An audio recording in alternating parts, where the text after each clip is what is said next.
Welcome to my channel, my name is Boy, and today I'm gonna show you my secrets, how I can edit super fast with just one click here and one click here, and that's it. So let's jump on Final Cut Pro. I'm gonna show you how you do that. First thing first, we're gonna change some settings on your Final Cut Pro, but trust me, it's for the best. Click on Final Cut Pro, commands and customize. Everything is gonna be here. All the commands, all the shortcuts, you're able to change and adapt wherever you want. What I use personally is when I press W, I put trim start.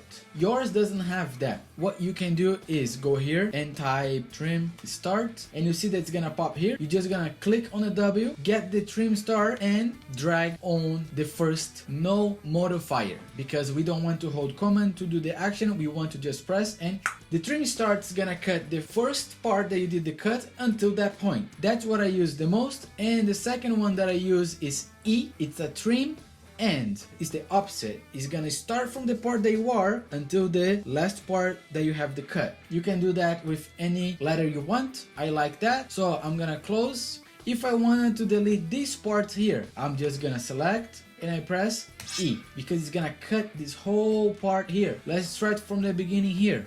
I know that I don't need this introduction because I start speaking here. I'm gonna press W, boom, all that part is done. But I want to do a cut here. You can do Command B and then W. Or to be even faster, what you can do is press B. It's gonna do the blade. So you're gonna do blade and W. And you're gonna repeat that again. Blade and W.